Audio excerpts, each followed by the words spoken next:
Hello, friends. Welcome to another episode of the Doom Mixtape. Today I am playing a level all the way back from 1995 by Jim F. Flynn and Scott Harper, as you can see right there in that lovely, I don't know, they used deluxe paint or whatever people used back then to make it. But yeah, this is called Oracle.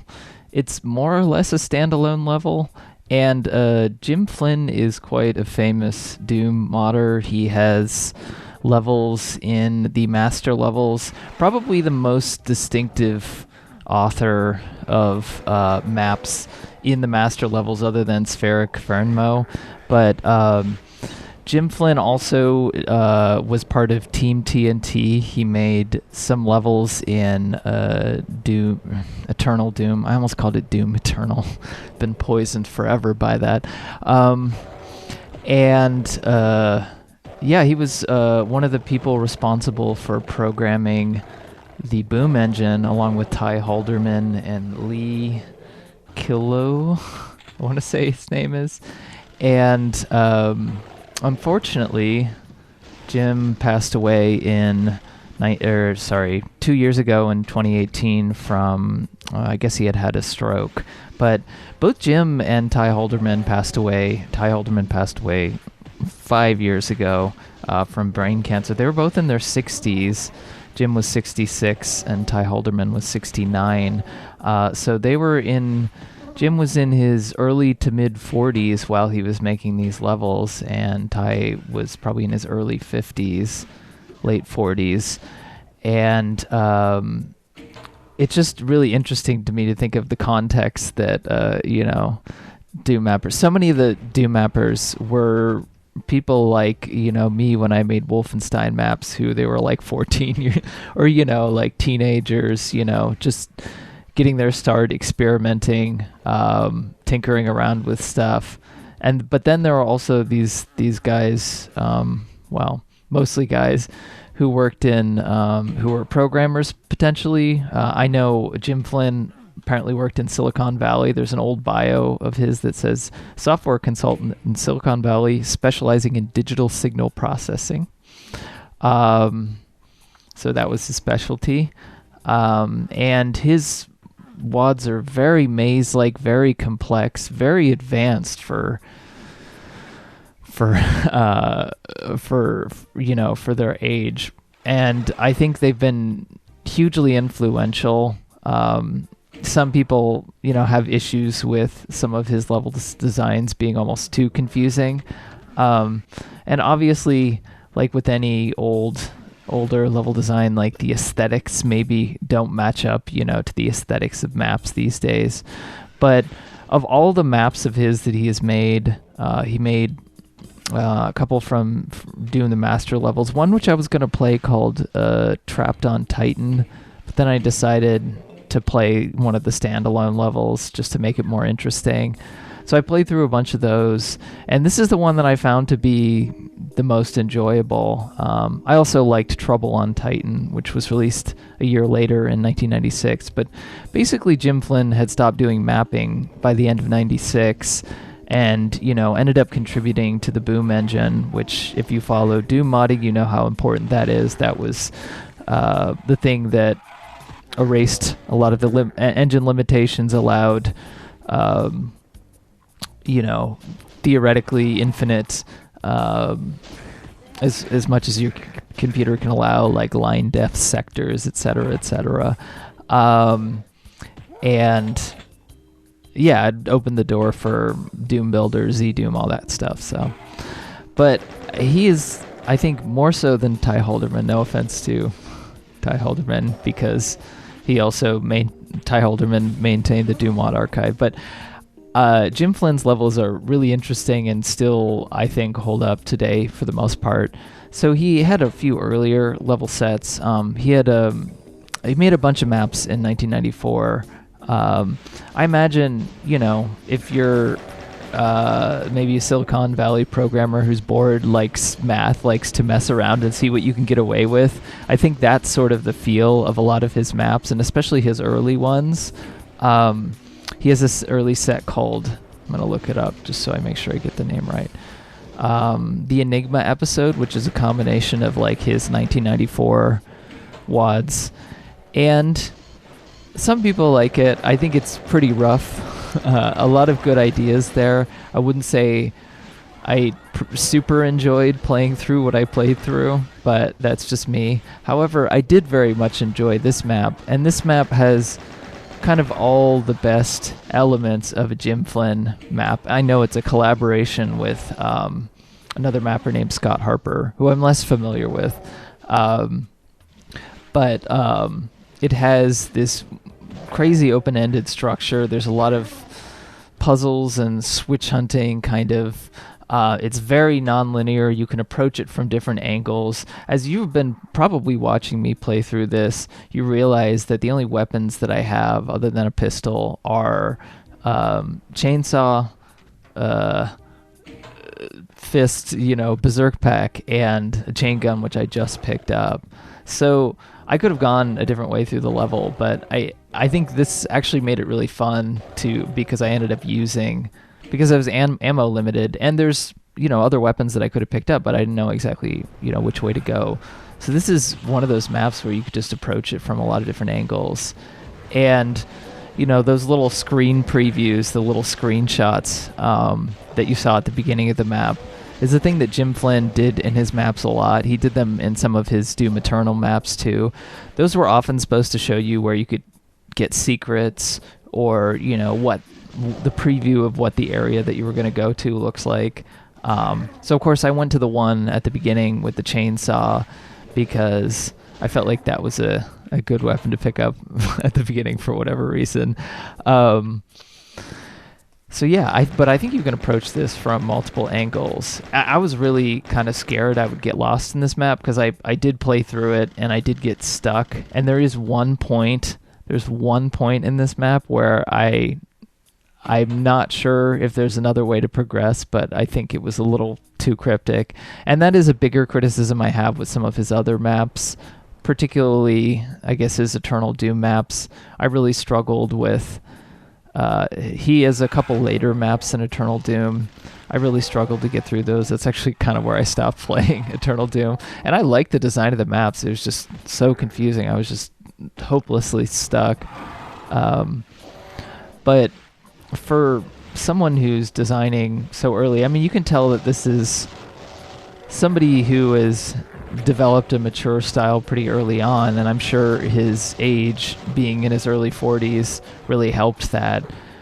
He was already, ready to go on a lot of these ideas, and I think they're a lot more advanced than, a lot of what the community was producing, partially just because it was being done by somebody who's much older, who, presumably was a programmer, and had a creative itch that he wasn't getting out, so he got into Doom. And, Doom was big, so a lot of different people got into Doom, of course, but... so yeah, like, basically right now I'm going through the map, I'm trying to get the 3 different keys, which will open different areas. There are also several secrets too. I mean, it's pretty straightforward, it's just the progression of the map is not at all straightforward. God, I prefaced so much with Jim Flynn, it's hard to even know what to talk about specifically, but so you can see the hallmarks, I guess you could say, of like a 1995 map are here, although I'd say this map is kind of prettier and nicer to look at than a lot of other maps. I apologize for dropping frames. I have no idea, I'm getting a new laptop soon, so it shouldn't be a problem with new recordings that I make from here on out, but I have absolutely no control, OBS gives me no warning, so it's frustrating that you can see the detailing and stuff. It's not advanced, but it's interesting enough to make individual areas distinctive. This map in particular has a lot of weird angles. This is the kind of map where you want to tread carefully, especially I was playing through. I don't think I died this whole playthrough. Not bragging really, because this isn't a super hard map combat-wise. It's more just confusing. And there's plenty of health and stuff. But these are the kinds of maps where you want to tread carefully, because if you fall down somewhere where you can't get back up, you might not figure out how to get back up there for, 20, 30 minutes, and you might end up going down some other wormhole that's completely useless. The area that I went to earlier that had all these big... it was like a tech area, and there was all these big, like, little chunks that I was climbing up. It was like a little mountain that I was scaling. There's a key, like, through a door that I didn't go through in that area that I end up having to return to much later. And I don't think it was fully open yet at that point, but it's hard for me to remember. I went through this map completely differently this time than I went through the first time. Like, I think this area that I was going through was later on in my playthrough the first time I played this. So I don't know. It's kind of amazing how much it can vary, and that goes with the very nonlinear start from the beginning, where I have a choice to go through those different portals, and eventually they end up in this main sort of hallway hub area, which I haven't even been to yet. It's amazing that I am 11 minutes into this map and I haven't even been into that particular hallway that is like the hub of this level, but. It just shows you. I mean, this is the kind of, like, I want to say Sandy Peterson style of being very open-ended, except this is much more tricky, And yeah, even in his earliest, Jim Flynn's earliest sets, like the Enigma episode, there's some really unorthodox kind of architecture and angles and things that are going on. And it's fully a thing of, like, you want to tread carefully because you don't exactly know what's going to happen at any given moment. But yeah, I was quite surprised that I was perfectly, I guess because this map isn't very hard, but I was perfectly prepared to deal with everything that I had to deal with, regardless of the fact that, like, I only had, like, a chain gun and Berserk at the beginning. But I think there are so many mappers who really sort of lionize the idea of nonlinearity, and oftentimes it's more in the sort of Doom 2 hub style where it's just this open sandbox. This is something different. Like, there are a few different paths through and they go different ways. There are some, like, paths where you have to, enter an area a certain way and exit a certain way. And then there are others where you can enter and exit from multiple sides. You can return to them at different points. You don't have to go to them at a specific point in time, which makes it very confusing. You kind of have to have a map in your head of this level, which I did not at all. So maybe that's not actually true. But the thing I like about this level is it like, there are some other Jim Flynn levels that I think are a little bit more crazy in terms of what they try and push you through. Okay, here's the point that I was talking about. This particular lift, now it's marked as a secret, and I pick up a Berserk, my brain always stops working when I do this supercharge, whatever the fuck it's called, Soul Sphere.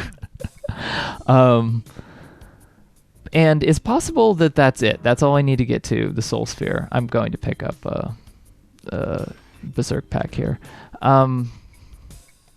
But on the other hand, I don't know how to get up to this, like, little crevice here where I have to hit that switch. The only way I know how to do that is to jump from this platform. And I don't know if that's intended at all. If it is, then it kind of requires you to go through an obscure secret that no one would really think to click, because you wouldn't think that that's a... I had to look this up. I don't know if I looked up a video or I might have even just looked up the map.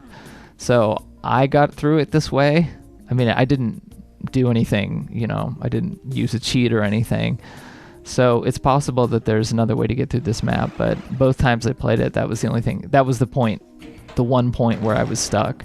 So yeah, here I picked up my first key. It's warped me back, and now I'm finally in the hub area on the outside. that you'll see in a second, which is just like a winding hallway, basically. Yeah, this puts me up here. Yeah, and there's just a winding hallway. There's these little darkened screens. I've actually been to that area that is locked off by the red key, so I'm not even sure what that opens up, because I won't get the red key until later.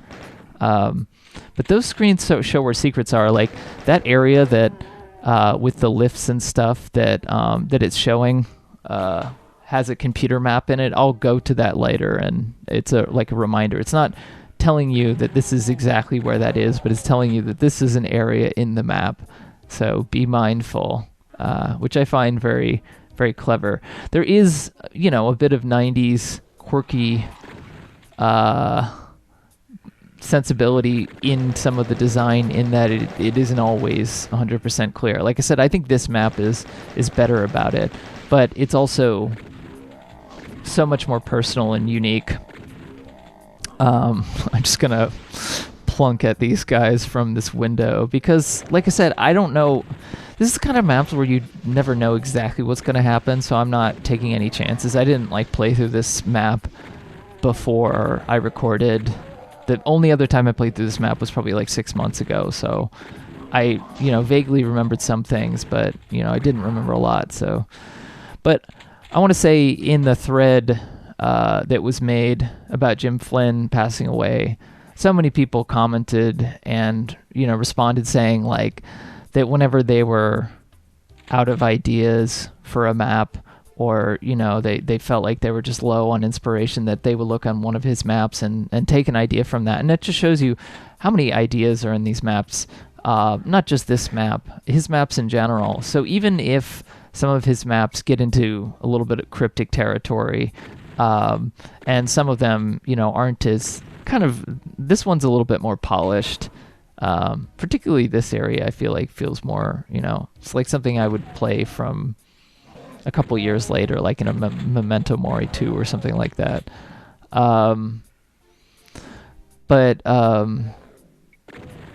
Yeah, there's just so many ideas.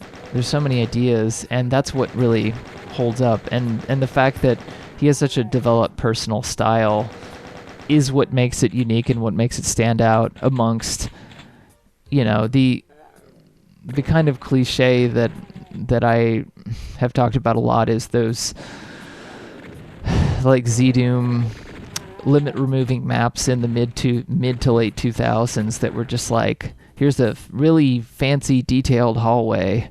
I feel like the Doom community has kind of got better about that, but there's still a lot of tropes that are just like, mappers and maps can kind of blend together, and, maybe you can see, little points of divergence, or, maybe they like placing their monsters this one way, but a Jim Flynn map really feels like a Jim Flynn map. It's definitely, an auteur, somebody who, it would be cool, if he ever did any other game stuff other than Doom.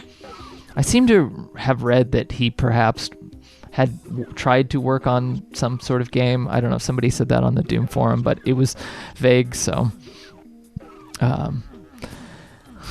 here's a little trap. There's so many medkits here, so it kind of makes up for the fact that there's just so many random chain gunner traps. I mean, I'm very used to chain gunner traps at this point for having played so many, newer Doom mods, and people throw them in all the time. But I imagine this was, a lot more difficult in 1995, especially because you didn't have a walkthrough. If you just downloaded this on your own, it's just like, this is you have to take a real day to figure this out. Reminds me again, I always mention Chip's Challenge, but that kind of sensibility of just like, it's quirky, it's unique. Sometimes it's just like head scratching. I think Jim Flynn's style is a little bit more developed than that. I think the Bob Evans, who I played a map of his earlier, Silures, is a good comparison. I'm pretty sure they were friends, actually. And I'm guessing around the same age. Bob Evans are more dark and cryptic, and Jim Flynn's are more like light. They're more try to trick you. They're more like, I don't know. It's more of a kind of like a a tricky, silly sensibility. It's a slightly lighter sensibility, and it doesn't like have that dark vibe that the Bob Evans maps do.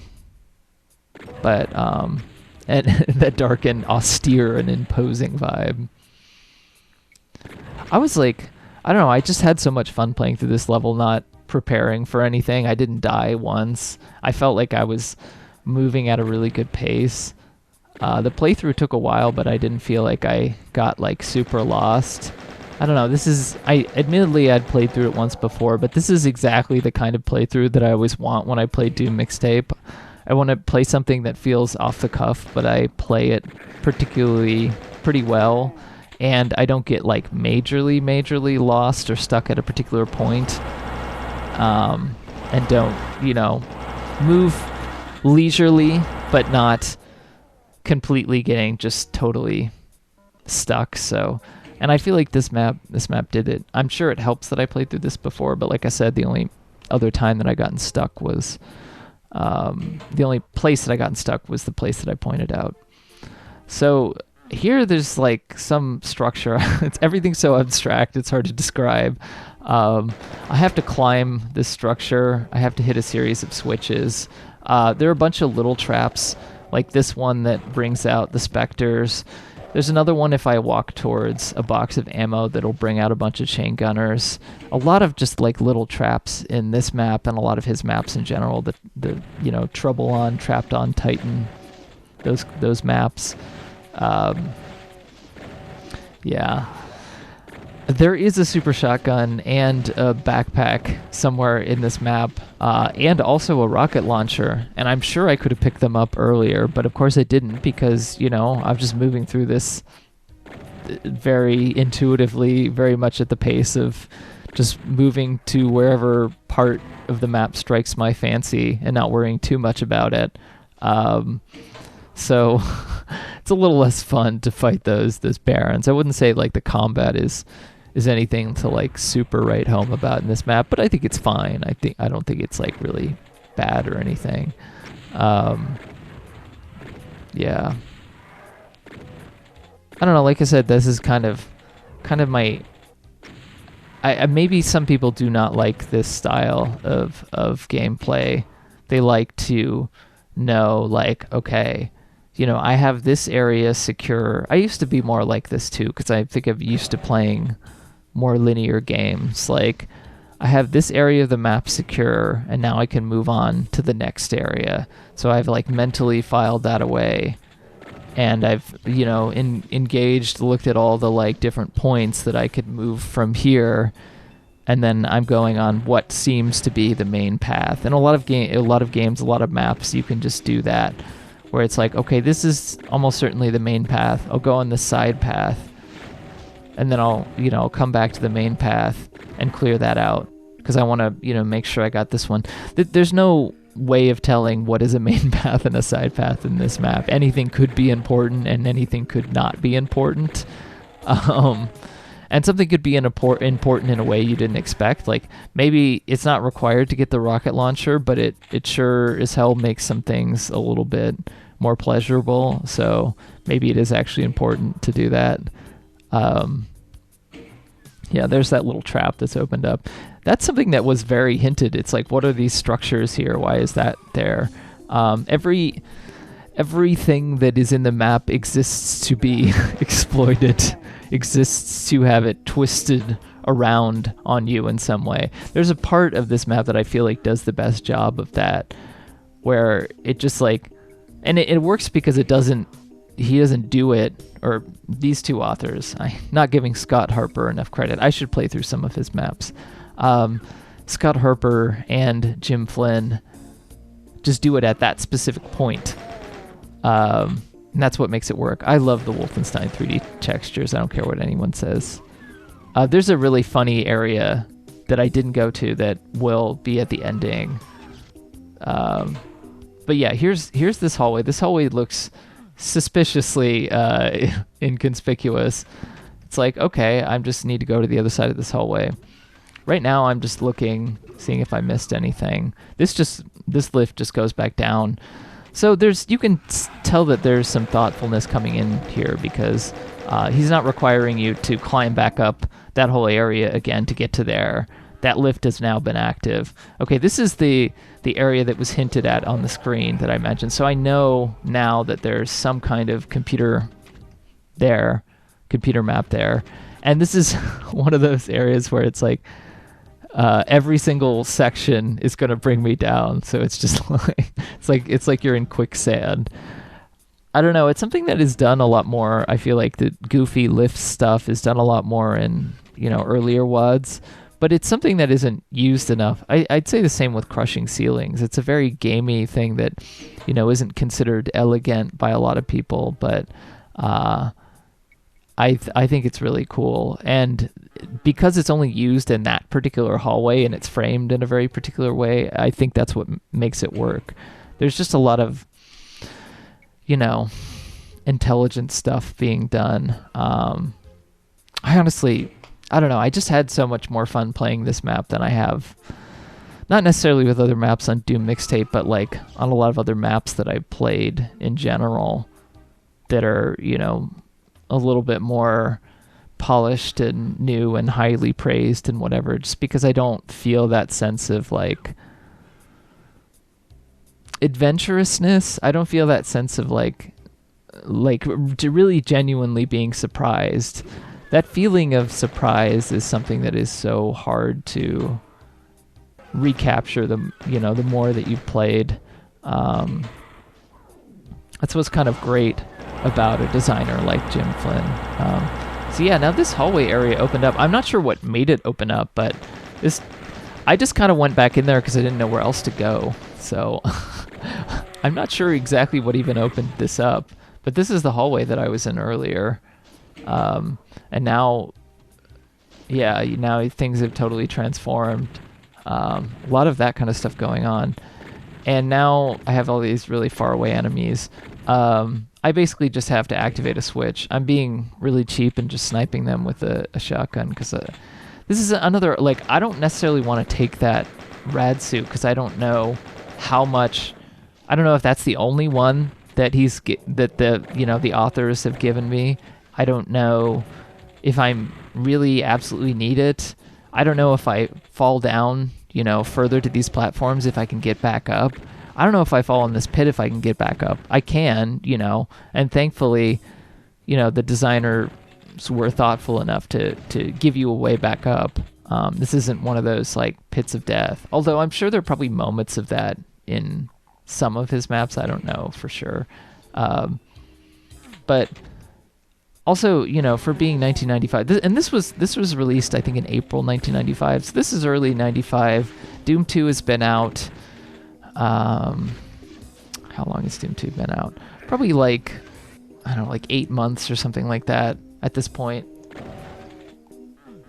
So, I get that the quality of mapping had increased a lot from 1994 to 95. A lot of people, talk about 94 WADs having this very particular sensibility, being kind of sometimes mind-numbing to play. I even felt that way about the Enigma episode, even though some people really like it. This is one area, by the way, where I walked down. I wasn't sure I'd be able to get back up here, and I really want to make sure I hit that switch, even though I don't know what it does. You just kind of, I think the more Doom maps you play, you just kind of go on intuition and just hope that the designer is thoughtful enough to let that, be sufficient. In the case of this map, 99% of the time it is. I like open-ended maps too, because it's like, if you do get lost or stuck in an area, it's possible that there might be multiple ways to get to get through that particular area. It's also possible that area might not be necessarily required. You can take a different path. And it's also just possible that by doubling back and going somewhere else that you haven't explored yet, you will come back to that area and have figured it out because you're not banging your head against the wall. It's like classic puzzle design thing. um, you have some distraction. You're not in this like active mode where you start to get really frustrated. Then you can come back to an area. This room, I feel like, is just a perfect example of like doing more with less, because all it is just these little chunks that are in lava, and it happens to be inside in a more like cave-like area, but because I was just in an area that was very bright outside, it's a really good contrast, and the environment feels dynamic even though it's a pretty under-detailed room. I just think like this is the problem with newer Doom mods. Like the more newer Doom mods you play, the more you kind of get into the mindset that like detail is so important to the experience, and that's so much what people pay attention to and critique. Even like the people who are not necessarily into, who are against over detail, generally for more kind of detail, aesthetic neatness than something like a Jim Flynn map. Of course, there are some people, who get away with, not having to fit into those standards, but I think it gives people a weird idea of what mapping and maps are. And the thing about early Doom maps is there's no, really consensus idea that a community has agreed upon on, what you can and should and shouldn't do. And sometimes that's terrible. And sometimes that's kind of cool because you get ideas that no one else would be trying.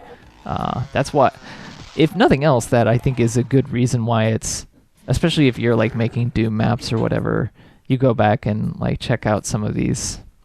I think it's kind of outrageous that this particular map, or one of Jim Flynn's Titan maps. I didn't mean to jump down here, by the way, because this is, again, one of the areas where I'm like, oh no, did I just fuck myself over by doing that? I was able to get back up. Nice detailing there, by the way, for something, pretty primitive. But gives you a weird idea of how to design maps if you're so focused on, what is of the moment acceptable in terms of standards or whatever. Kind of like defeats the purpose in some ways to me. I don't know. It's always nice to look at a different time, because at a different time in a different context, people had sometimes totally different ideas, even if the means with which they were realizing them were far less. I mean, I feel that same way about music too, because like, almost anybody has a studio on their computer, on their laptop now, like, or even on like an iPad or an iPhone. You can make things that sound better than this. I guarantee this is a pretty brutal trap right here. I'm very glad that I have the plasma rifle. I was not ready for that. There might have been another way through that, and that arrow that was flashing in the sky that you saw might have been tricking me into doing that. But yeah, with music, like, you have a theoretical access to like a studio compared to, what somebody in the past had. And I think there's oftentimes like some paralysis of choice.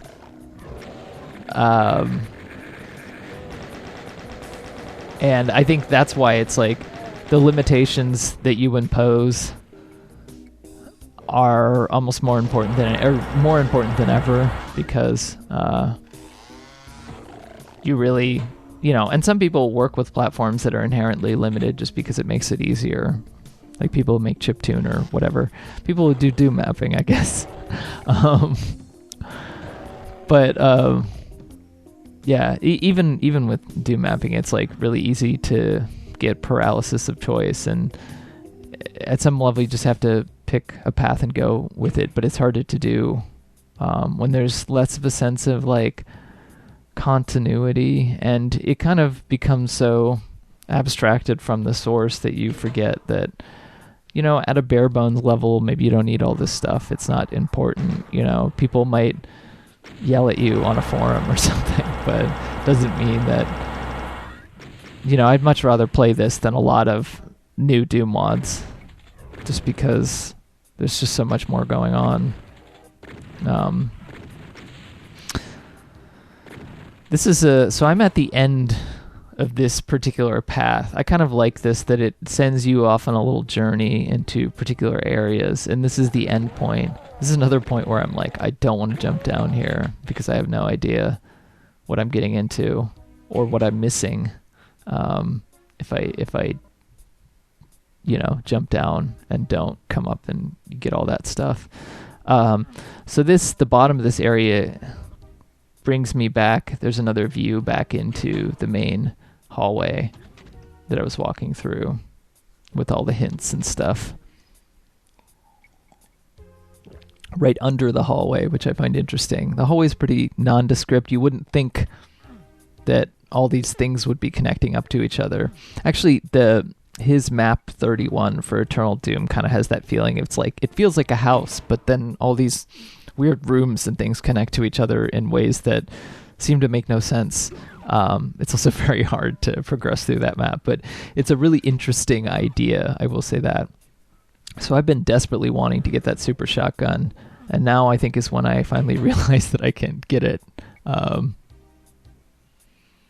this is another part of the hallway. I don't know if I went fully down here. Okay, yeah, this is where the rocket launcher... This is so quintessentially Jim Flynn right here. There's just like it looks like that wall is different. And then there's this staircase that forms out of nowhere, but then there's also a crushing ceiling. I just let these guys fight each other. And then there's a rocket launcher on a pedestal. Oh yeah, the crushing ceiling isn't activated yet. I guess it activates when I go in here. There's just that door that I don't know how to get through, but I'm pretty sure I got through it on a different playthrough, so perhaps I missed something. I didn't get all the secrets. There's one area I know that I completely missed on this playthrough. I think I got 4 out of 6 secrets.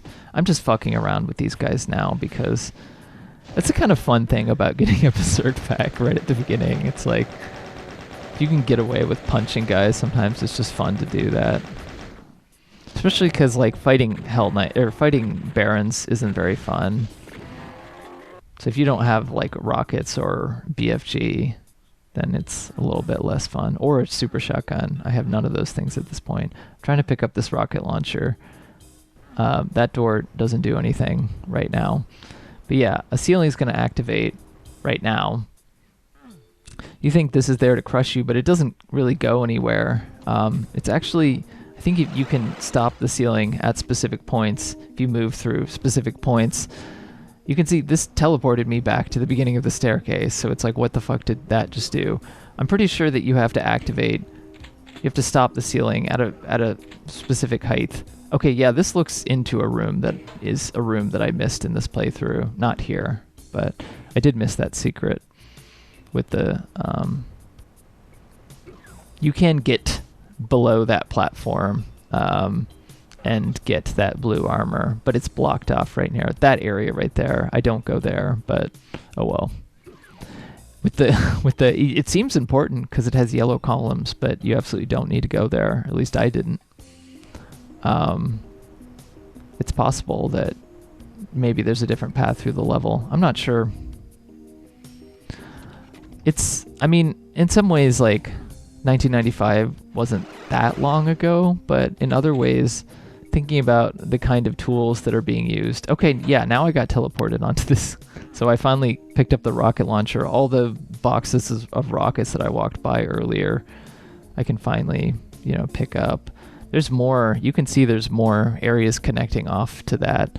I think it's all secret stuff. It connects back to another area. I don't think I end up going through there. So yeah, this is one of the, I might have explored it more. I think at this point when I'm played through, I'm shutting the window in my apartment, or in my room. I think I just wanted to advance and not like linger around too much. But at some point, finally a staircase activated that I'll notice on this column. Where the super shotgun is. You can see there's still several areas that are unexplored. I'll go to that bottom area at the very end of the map. But there's some areas that I missed. Totally worth playing through this yourself because, like I said, your experience is likely to be quite different, especially if you take a different area from the beginning. I know, like, this map is, I mean, you'll still be going through this main hallway and whatever, but perhaps your progression through it might be completely different. I'm not sure how much it varies. Honestly, I haven't played this map enough, but it's fun to think about. It's like a complicated structure. Actually, on Jim Flynn's, here's the staircase that I can finally get to, and it'll teleport me to this area, which is a secret. I think I can also pick up something from here. I think I missed something here, but it's whatever. In this little underhall area, which is funny because the music is underhalls. This is in the map 2 slot for Doom 2 for whatever reason. So I guess they intended it to have this music. So this is an entire area that I like peeked in at the beginning, but I didn't go down these stairs, which is just so funny because it's, I end up coming back here almost not recognizing it. And there's this Baron that I didn't fight because I didn't have the weapons to fight him. This is where I teleported to right at the beginning of the map, where I fell in a pit, and there's this whole weird puzzle with these switches where you can hit them from both sides and they activate different parts of the room to go up. A little confusing. Like you have to get your brain into the sort of mindset of a level like this, I think. What was I gonna say? I can't remember. So much for something that's so simple, you can take for granted how it feels like, oh, there's only so many things you can do with Doom sectors and, manipulating the environment. And that's exactly where a map like this might surprise you, especially for 1995. You might think, oh, there's no way that they could do this. But yeah, I think it is weird. It's just like 25 years ago isn't that long ago, but the kind of tools and approaches that were used to making this probably are quite different. And that's probably part of the reason why it feels quite different from, a lot of newer maps. It is almost entirely of a different time, a different community, a different, mindset. Okay, here I am back in this, and this is where that like little grid of like mountain climb. I was here pretty early in the map. Again, I ran past this guy. I ended up going where the cave area was. I missed this, and this is where the final key is. I just had gone through that door. I'm pretty sure I had to do something to unlock this whole structure, but it's unlocked now, so yeah, this is one of those kinds of maps where you don't know what you did exactly that unlocked any of these things, but provided you are patient enough and follow the right, direction of the level, you don't really need to know, which is good. But yeah, now I have all the keys. I can actually exit the level now, but it might not be apparent. Like I can open that column of red key doors. I don't think that matters at all. That area I actually went to towards the beginning of the map, so I'm not sure what the point of that is. Perhaps that unlocked something. I don't know. I could look at the map, but it's like so hard to keep track of these things, and it's almost nice to keep it a mystery, because the more you demystify, sometimes you can lose something about, map can be less fun. But this actually will send me, where does this send me? Okay, I think this sends me back into the hallway, but I can actually get back into the main teleport area that I started with. I don't know exactly how I did it. I actually will remember now once I see it happen here. But yeah, I can actually get to the main area where I teleported out from, and that'll be able to get me to the end part of the level. When in doubt, take the teleporter. Yeah, it just sent me back here. It did not send me back here the previous time, but perhaps because I hit a switch or have all the keys, So now I just went through the one with the BFG. This is really hilarious, like door, Wolfenstein 3D door texture.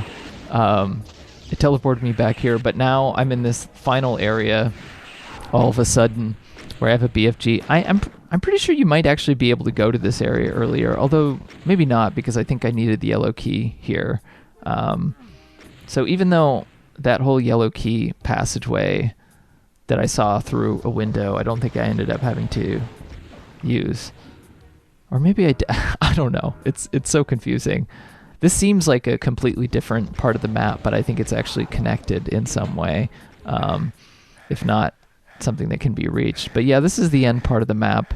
It's not super climactic. You know, a lot of mappers, I think of something like the Tech Towers, which feels kind of Jim Flynn influenced. I played through it on Doom MIXTAPE. That's from, what's it called? Reverie. But yeah, you can look for that. It has an area that kind of reminds me of this. I'm sure there was some influence, but there's like a cyber demon, you know, or like potentially even a cyber demon and a spider mastermind. Whereas here it's just like kind of peters out. There is like it's just kind of like, okay, congratulations, here's your reward. You get all these goodies, you know, and you can exit the map now, which I like. You don't always need to do something. There's a few monsters. Actually, an Archvile will appear, but he appears like right there, and like the end of the map is right here. So I like that they put a thing there too, because that tells you, instead of using an exit sign, it tells you like, this is the map. Congratulations, this is what you've experienced. Yeah, I don't know, a nice little ending. And I always love running away from Archviles and hitting an exit switch. So that's Oracle. I definitely recommend playing this map and other the Titan maps by Jim Flynn, and his maps in Eternal Doom. They stick out. He is a very distinctive style, very influential mapper on the Doom community. Definitely somebody who, you know, has had a big influence, and it's sad that, you know, he passed away, but it's cool that he was able to contribute so much to Doom. So this is the second part of the map.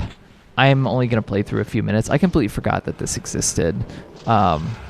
This is basically, like, right at the beginning, it's like kind of a little slaughter arena, and then it turns into a puzzle fest. And I just didn't have the patience to figure it out. I assume it has to do with the, you'll see it once I kill a bunch of these monsters. I'm going to take a drink of tea right now.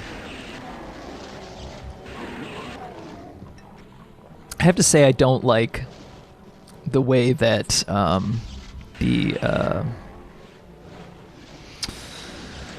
the revenants are placed on on these far off ledges where they can easily snipe you, but it's really hard to get at them. I kept trying to shoot them with rockets and it just wasn't getting up there at all.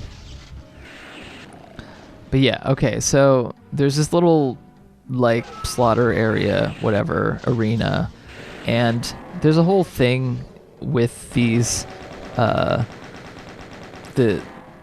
you saw like the area around it, like the lifts and doors are changing. Like there's now only one entrance to that. I assume there's some like pattern, and there's like an inner area and an outer area, and it's changing depending on where you enter. And I imagine that somehow corresponds in some way to these buildings on the outer edge because they have similar textures. There's also this pit here, which seems like perhaps something you can go into, but I don't think it's anything. I didn't have the patience to solve this map. There isn't much to this map. I'm pretty sure I looked it up at some point, and yeah, there's not a lot. So the first map was the main event. I just wanted to show you a little bit here. Yeah, there's really nothing I can do here. Has something to do with like how I walk through that like main circular area, like how those lifts go up and down. How the doors go up and down. I don't really understand it, but I'm sure if I like had a full amount of patience, I could figure it out.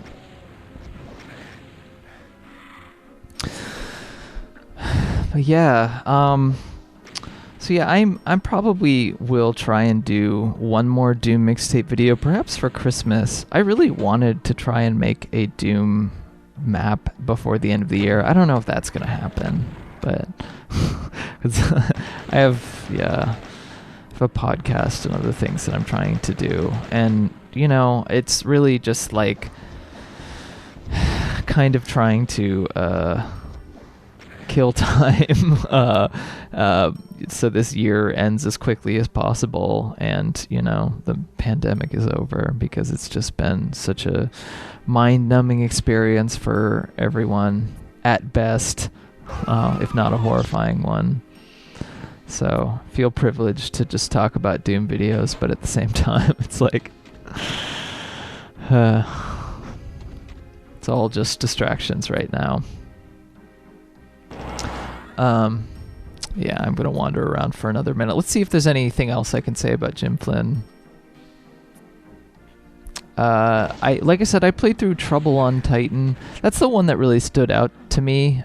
It came out, I imagine it's one of his later maps. It's supposed to have come out in 1996. So that's probably the last of his Titan maps. I would definitely recommend checking that one out. I was very close to picking that one, but I think Oracle is just like a slightly neater map. I don't always pick like neater maps to play through. Sometimes I play through ones that are more jagged and interesting. I'd say they're both equally interesting, but in the case, I just had more fun playing Oracle, but I definitely recommend Trouble on Titan and, you know, his maps from Eternal Doom, and even though they're frustrating, and the Doom 2 Master Levels map. So anyway, I hope you have a great December, and I'll see you all when I see you.